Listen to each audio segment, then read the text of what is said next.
ಇದೊಂದು ಅಲಂಕಾರಿಕ ಗಿಡ. ಇದರ ಹೆಸರು ಕತ್ತಾಳೆ. ಇದು ಕತ್ತಾಳೆ ಹೂವು. ಇದರಲ್ಲಿ ಈ ದಳಗಳು ಪುಷ್ಪ ದಳಗಳು. ಇದಕ್ಕೆ ಪುಷ್ಪ ಪತ್ರಗಳಿಲ್ಲ. ಈ ಭಾಗವನ್ನು ನಾವು ಕೇಸರ ಅಂತ ಹೇಳ್ತೀವಿ, ಈ ಭಾಗವನ್ನು ಶಲಾಕೆ ಅಂತ ಹೇಳ್ತೀವಿ. ಕೇಸರದಲ್ಲಿ 2 ಭಾಗಗಳು. ಇದು ಪರಾಗಕೋಶ, ಇದು ಪರಾಗ ದಂಡ. ಈ ಶಲಾಕೆ 2 ಭಾಗ.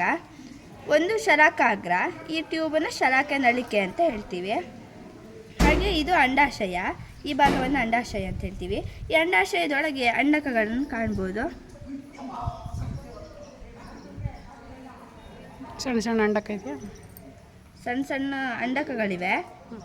ಹಾಗೆ ಈ ಪರಾಗಕೋಶದಲ್ಲಿ ಈ ಥರದ್ದು ಪರಾಗಕೋಶದಲ್ಲಿ ಪರಾಗ ರೇಣುಗಳನ್ನು ಕಾಣ್ಬೋದು.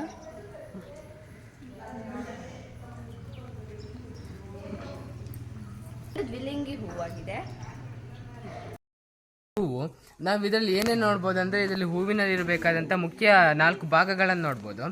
ಅದರಲ್ಲಿ ಮೊದಲನೇದಾಗಿ ನೋಡಬೇಕಾದ್ರೆ ಇಲ್ಲಿ ಕೆಂಪು ಕಲರ್ ಇರೋದೆಲ್ಲ ಅದು ಪುಷ್ಪ ದಳಗಳು, ಈ ಕೆಂಪು ಭಾಗಗಳು. ಹಾಗೆ ನಾವು ಇಲ್ಲಿ ಈ ಥರ ಹಸಿರು ಭಾಗಗಳನ್ನು ನೋಡೋದಾದರೆ ಅದನ್ನು ಪುಷ್ಪ ಪತ್ರ ಅಂತ ಹೇಳ್ತೀವಿ. ಹಾಗೆ ನಾವು ಒಳಗಡೆ ಹೀಗೆ ಬಿಡಿಸಿ ನೋಡೋದಾದರೆ ಅಲ್ಲಿ ನಾವು ಈ ಥರ ಕೇಸರಗಳನ್ನು ನೋಡ್ಬೋದು. ಈ ಕೇಸರಗಳು, ಈ ಕೇಸರದಲ್ಲಿ ನಾವು ಮುಖ್ಯ ಎರಡು ಇದು ನೋಡ್ಬೋದು. ಅದೇನೆಂದರೆ, ಮೊದಲನೇದಾಗಿ ಕೇಸರ ಬಣ್ಣ ಕಾಣ್ತಿರೋದಿಲ್ಲ ಪರಾಗಕೋಶಗಳು. ಹಾಗೆ ಆ ಪರಾಗಕೋಶ ಬರಬೇಕಂದ್ರೆ ಇಲ್ಲಿ ದಂಡದ ಥರ ಬಂದಿರುತ್ತೆ, ಅದನ್ನು ಪರಾಗ ದಂಡ ಅಂತ ಹೇಳ್ತಾರೆ. ಹಾಗೆ ನಾವಿಲ್ಲಿ ಈ ಥರ ಇರೋದನ್ನು ನಾವು ಶಲಾಕೆ ಅಂತ ಹೇಳ್ತೀವಿ ಇವೆಲ್ಲ. ಹಾಗೆ ಇದು ಶಲಾಕಾಗ್ರ, ಈ ಥರ ಛತ್ರಿ ಥರ ಹೀಗೆ ಹೋಗಿರೋದು. ಹಾಗೆ ಇಲ್ಲಿ ನಾವು ಇದ್ರ ಕೆಳಗಡೆ ಬಂದು ನಾವಿಲ್ಲಿ ಅಂಡಾಶಯ ನೋಡ್ಬೋದು. ಇದು ಕೇಸರ ಮತ್ತು ಶಲಾಕಿ ಎರಡನ್ನೂ ಒಳಗೊಂಡಿದೆ. ಹಾಗಾಗಿ ಇದನ್ನು ನಾವು ದ್ವಿಲಿಂಗಿ ಸಸ್ಯ ಹೂವು ಅಂತ ಹೇಳ್ಬೋದು. ಇದು ಕಾಡು ಸೌತೆಯ ಗಿಡ. ಇದು ಅದರ ಹೂವು. ಇಲ್ಲಿ ಕಾಣಿಸ್ತಿರುವುದು ಪುಷ್ಪಪತ್ರ. ಇಲ್ಲಿ ಹಳದಿ ಬಣ್ಣದಲ್ಲಿ ಕಾಣಿಸ್ತಿರೋದು ಇದು ಪುಷ್ಪದಳಗಳು. ಇಲ್ಲಿ ಮಧ್ಯದಲ್ಲಿ ಕಾಣಿಸ್ತಿರುವುದು ಕೇಸರದಲ್ಲಿ 2 ಭಾಗಗಳಿವೆ. ಒಂದು ಪರಾಗಕೋಶ ಮತ್ತು ಪರಾಗದಂಡ. ಪರಾಗಕೋಶ ಪರಾಗದಂಡ ಚಿಕ್ಕದಾಗಿವೆ. ಇದರಲ್ಲಿ ಶಲಾಕೆ ಇಲ್ಲ, ಹಾಗಾಗಿ ಇದು ಗಂಡು ಸಸ್ಯವಾಗಿದೆ. ಗಂಡು ಸಸ್ಯ, ಗಂಡು ಹೂವು. ಇದು ಒಂದು ಚಕ್ರಮುನಿಯ ಗಿಡ. ಇದು ಕಾಯಿ ಮತ್ತು ಹೂವನ್ನು ಹೊಂದಿರುತ್ತೆ. ಇದರ ಹೂವು ತುಂಬ ಸಣ್ಣದಾಗಿರುತ್ತೆ. ಇದು ಪುಷ್ಪ ದಳವನ್ನು ಹೊಂದಿದೆ ಮತ್ತು ಇದು ಕೇಸರವನ್ನು ಹೊಂದಿಲ್ಲ. ಇದು ಶಲಾಕೆಯನ್ನು ಹೊಂದಿದೆ.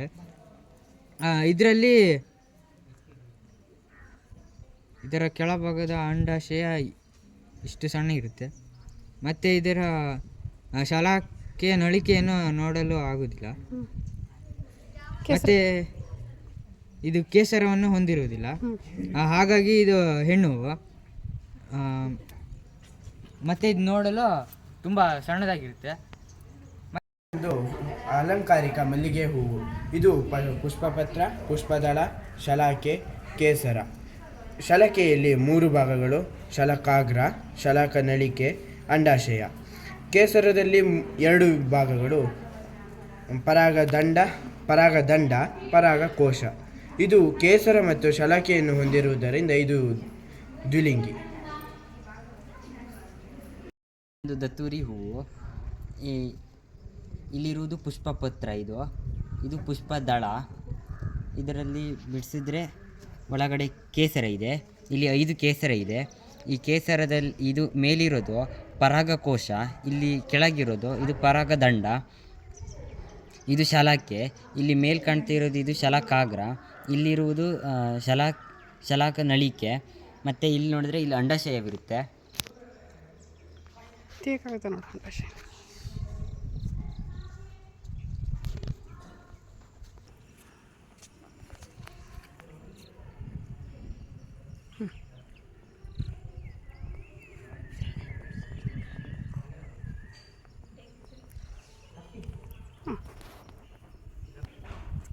ಇಲ್ಲಿರುವುದು ಅಂಡಾಶಯ. ಮತ್ತು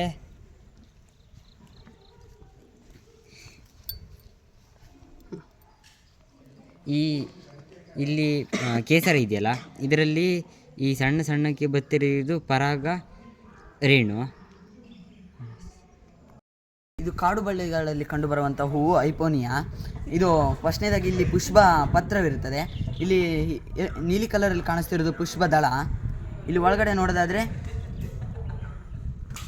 ಇಲ್ಲಿ ನೋಡ್ತಿರ್ಬೋದು ನೀವು ಕೇಸರ. ಇಲ್ಲಿ 5 ಕೇಸರಗಳಿವೆ. ಇದು ಶಲಾಕೆಯಲ್ಲಿ 2 ಭಾಗಗಳಿವೆ, 3 ಭಾಗಗಳಿವೆ. ಶಲಾಕಾಗ್ರ, ಶಲಾಕ ನಳಿಕೆ, ಅಂಡಾಶಯ. ಹಾಗೂ ಕೇಸರದಲ್ಲಿ 2 ವಿಧಗಳಿವೆ, 2 ಭಾಗಗಳಿವೆ. ಕೇಸರ ಪರಾಗಕೋಶ, ಪರಾಗದಂಡ ಅಂತ. ಇಲ್ಲಿ ಯಾವ ಕೋಶ? ಪರಾಗಕೋಶದೊಳಗಡೆ ಪರಾಗ ರೇಣು ಎಂಬ ಇಲ್ಲಿ ಇದು ಪುಡಿಗಳು ಕಂಡು ಬರ್ತಿದೆ. ಇಲ್ಲಿ ನೋಡಿ ಬೇಕಾದರೆ ನೀವು. ಪರಾಗರೇಣು ಇದೆಯಾ? ಹಾಂ, ನೋಡು ತೋರಿಸು. ಇಲ್ಲಿ ಕೈಗೆ ಹತ್ತ ಇದೆಲ್ಲ ವೈಟ್ ಕಲರ್. ಪರ್ಪಲ್ ಮೇಲೆ ಹಾಕು, ಎಲೆ ಮೇಲೆ, ಹೂ ದಳದ ಮೇಲೆ ಹಾಕು. ಹಾಂ, ಕಾಣಿಸ್ತಾ ಇದೆಯಾ? ಹ್ಞೂ, ಸರಿ. 2 ಭಾಗ ಇರೋದ್ರಿಂದ ಇದು ಯಾವ ಥರದ ಹೂವು? ಇದು ದ್ವಿಲಿಂಗಿ ಹೂವು. ಇದು ಒಂದು ಶೋ ಗಿಡದ ಹೂವು. ಇದರಲ್ಲಿ ಮೊದಲಿಗೆ ಇದು ಪುಷ್ಪದಳ, ಆಮೇಲೆ ಇಲ್ಲಿ ಕೆಳಗಡೆ ಹಸಿರು ಕಲರ್ ಕಾಣಿಸ್ತಿರೋ ಪುಷ್ಪ ಪತ್ರ, ಆಮೇಲೆ ಇದು ಮೇಲ್ಗಡೆ ಇದು ಕೇಸರಲ್ಲಿ 2 ಭಾಗಗಳಿವೆ. ಒಂದು ಪರಾಗಕೋಶ, ಪರಾಗದಂಡ. ಇಲ್ಲಿ ಮೇಲ್ಗಡೆ ಟೊಪ್ಪಿ ರೀತಿ ಕಾಣ್ತಿರೋದು ಪರಾಗಕೋಶ, ಆಮೇಲೆ ಅದ್ರ ಒಳಗಡೆ ಪರಾಗ ರೇಣು ಇರುತ್ತೆ. ಆಮೇಲೆ ಇಲ್ಲಿ ಕೆಳಗಡೆ ನಳಿಕೆ ಥರ ಕಾಣ್ತಿರೋದು ಪರಾಗ ದಂಡ. ಆಮೇಲೆ ಇಲ್ಲಿ ಮಧ್ಯೆ ಇರೋದು ಶಲಾಕೆಯಲ್ಲಿ 3 ಭಾಗಗಳಿವೆ. ಮೇಲ್ಗಡೆ ತುದಿ ಕಾಣ್ತಿರೋದು ಶಲಾಕಾಗ್ರ, ಆಮೇಲೆ ಇದು ಶಲಾಕ ನಳಿಕೆ, ಆಮೇಲೆ ಇಲ್ಲಿ ಕೆಳಗಡೆ ಅಂಡಾಶಯ ಇರುತ್ತೆ. 2 ಇರೋದ್ರಿಂದ ಏನಂತ ಹೇಳ್ತೀವಿ?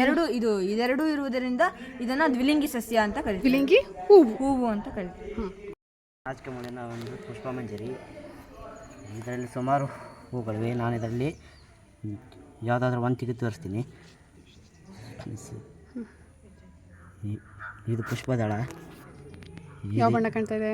ಅದು ರೆಡ್ ಕಲರ್ ಕಾಣ್ತಿದೆ. ಇದು ಪುಷ್ಪದಳ. ಇದು ಕೇಸರ. ಇದು ಇದರಲ್ಲಿರೋದಲ್ಲ, ಇದು ಕೇಸರ. ಇದು ಮೇಲೆ ಹೂಗಳಿರೋದು. ಕೇಸರದಲ್ಲಿ ಅಂಡಾಶಯ ಕಾಣಿಸೋದಿಲ್ಲ. ಇದರಲ್ಲಿ ತೆಗೆದು ತೋರಿಸೋಕ್ಕೆ ಕಷ್ಟ ಆಗುತ್ತೆ. ಪರಾಗಕೋಶ ಕಾಣ್ತಿದ್ಯಾ? ಪರಾಗಕೋಶ ಕಾಣ್ತಾ ಇದೆ. ಎಲ್ಲ ಕಾಣಿಸೋದು ಎಂತ ಅದು? ಪರಾಗ ಕೋಶಗಳಲ್ವಾ? ಸರಿ. ತಂದು ಹೂವು. ಇದರಲ್ಲಿ ಪುಷ್ಪಪತ್ರ ಬಣ್ಣ ಬದಲಾಗಿದೆ. ಪುಷ್ಪ ದಳ ತುಂಬ ಕ್ಷೀಣಿಸಿದೆ. ಇದರಲ್ಲಿ ಕೇಸರ ಇಲ್ಲ, ಬರೀ ಶಲಾಕೆ ಉಂಟು. ಅಂಡಾಶಯ ಎಲ್ಲ ಇಲ್ಲಿ ನೀವು ನೋಡ್ಬೋದು. ಬರೀ ಶಲಾಕೆ ಇರೋದ್ರಿಂದ ಯಾವ ಹೂವು ಅಂತ ಹೇಳ್ತೀವಿ? ಇದೊಂದು ಹೆಣ್ಣು ಹೂವು ಅಂತ ಅಂತೀವಿ. ಸರಿ. ದಾಸವಾಳ ಹೂವು. ದಾಸವಾಳದಲ್ಲಿ ಪುಷ್ಪಪತ್ರ ಇದೆ. ಇಲ್ಲಿ ಕಾಣ್ತಿರೋದು ಪುಷ್ಪಪತ್ರ. ಇಲ್ಲಿ ಮೇಲ್ಗಡೆ ಎಲ್ಲ ದಳಗಳಿವೆ. ಇದರೊಳಗಡೆ ಕೇಸರ ಮತ್ತು ಶಲಾಕೆ ಇದೆ. ಕೇಸರದಲ್ಲಿ 2 ವಿಭಾಗಗಳಿವೆ. ಪರಾಗ ದಂಡ. ಇದು ಶಲಾಕೆಯಲ್ಲಿ 3 ವಿಭಾಗಗಳಿವೆ. ಶಲಾಕಾಗ್ರ, ಶಲಾಕ ನಳಿಕೆ, ಅಂಡಾಶಯದೊಳಗಡೆ ಅಂಡಕಗಳಿವೆ. ಇದೊಂದು ದಾಸವಾಳ ಹೂ ಆಗಿದೆ.